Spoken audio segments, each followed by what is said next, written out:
Let's talk about 6 attractive habits for young adults. So if you're ready to boost your attractiveness and make some positive changes, keep watching. Before we dive into the habits, let's quickly define what habits actually are. Habits are routine behaviors that are repeated regularly and often occur subconsciously. They shape our character, and in turn, they influence how others perceive us. Okay, with that out of the way, let's go into our first habit, which I'm going to title Surprise People, Don't Tell Them. Our first habit is all about under-promising and over-delivering. It's the art of setting expectations modestly and then surpassing them. There are so many areas that we can come up with examples with here. So whether that's within your work, your relationships, your personal commitments, just always aim to promise less and deliver more. To keep this simple, say your boss asks you to get a project done that seems like quite a bit of a lift, and the average time to turn that project over is maybe 2 weeks. Your boss asks you when you think you can get this project done, and you tell them 2 weeks, but you know internally that it only will take you a week to complete it. This not only builds trust and admiration, but also shows your commitment to excellence, which just puts you in a positive light. So how do you incorporate this into your life? And it may seem obvious because you might just go and tell everybody the deadline is way later than it probably should be. But instead, I challenge you in order to set expectations for yourself, realistic expectations, and then try to exceed them. So if you're always working to exceed that realistic expectation, then you have that energy and the drive to always do that in future projects. All right, let's move on to habit 2, which is be curious about everything. This also kind of seems self-explanatory, but just to define it, I really mean to ask questions all the time. I actually don't know if I can say it enough because that's the number one piece of advice I give to a lot of other people that are just entering any entry-level field is to ask questions, explore that world, and try everything. And this can actually be applied anywhere. It doesn't matter if it's in your professional life, in your relationship, or literally in your family. And I actually find this habit to be one of the most important to know. And I say this because there'll be times when you'll be caught up in a conversation where you think you'll know where it's going, or you think you'll know a lot about the topic that you're discussing, but you don't know it from that person's view. Not only that, but there are so many things that you can benefit from by asking that person questions. Maybe you know 90% of the topic that person is talking about. Maybe it's just helpful to hear things from their point of view. Maybe they have a very interesting take that can help you in further discussions. You never know the value of what someone may have unless you ask them questions and dive a little deeper. How does this make you more attractive? Well, being curious shows that you're open-minded and genuinely interested in others, and that just shows that you're very engaging and also gives off like a wave of great energy, great vibes that people really tend to connect with. It also just shows that you're not a know-it-all and you're just there to connect and learn from other people and probably just share your knowledge as well. And I actually have a really good example of this. I recently just learned that a friend of mine goes to a really prestigious school out here. And I already knew that he was pretty intelligent, pretty smart because he's already working for his PhD, but he doesn't really act like he is a know-it-all. He doesn't brag. He's very humble about where he goes to school and what he does. We recently went on a trip where a couple of friends of mine, we all spent a lot of time together, and just being me, I was observing a lot of people's behaviors, and I noticed when topics came up where he was probably more educated than the people that were actually involved in the conversation were, he sat back and just watched or just maybe listened. He was just asking questions. He was just really just relaxing, just chilling there. He wasn't trying to show that he was smart. He had nothing really to prove.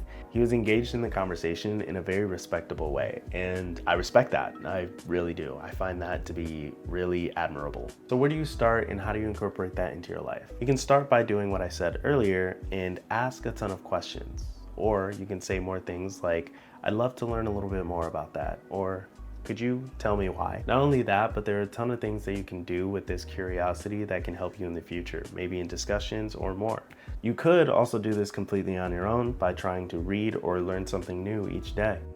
Moving on to our third habit, which is managing your emotions. Notice how I said manage, not control. There's a lot of people that will say a little bit of anxiety is good for you, a little bit of fear is good for you, a little bit of all emotions are pretty good for you, but a little too much of them is obviously really bad. This is because we take account all of our emotions when making decisions, so it's really good to have a skill of managing your emotions. So let's say you're faced with a challenging task or maybe even conflict.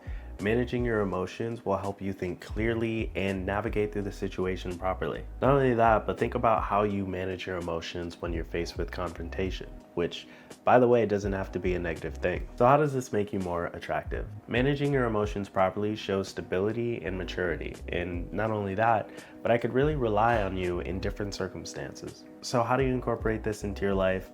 This is not necessarily an easy answer, and everybody has their own path. My advice would be to start with mindfulness and self-awareness. A lot of times this will actually have you taking a pause and a step back from the situation in order for you to breathe and really reflect on what you should do next. And I'm not gonna lie, this habit takes a lot of time to work on and develop, but it is worth the effort in the long run. And my last piece of advice here is to really understand your limits. And when you know this, you can walk away when it's necessary. Moving on to habit 4, which is really simple, but a very powerful one, it is saying thank you. It is really important to express gratitude for both big and small gestures. Whether it's a compliment, a small favor, or a thoughtful gesture, acknowledging it and showing your appreciation really goes a long way. Not only that, but it could be a really good opportunity for you to build relationships with that person. For example, I just moved into this place about 6 months ago, and there was a time where I had to have AT&T come and install internet in my unit.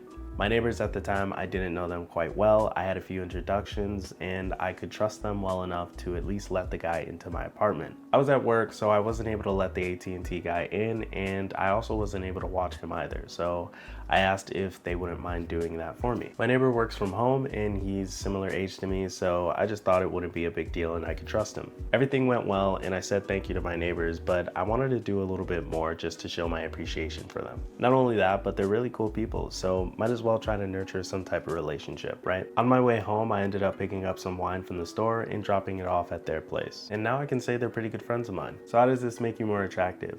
Well, showing your gratitude demonstrates a lot of humility and appreciation, which just makes you a really positive force in any relationship. Doesn't matter which one. So where do you start and how do you incorporate this into your life? I would just make it a point to express gratitude daily. It could be a text, a note, or face-to-face acknowledgement. Really just cultivate a habit of recognizing the good around you. And just an extra bit of advice here, try not to go overboard because you could probably and really creep some people out.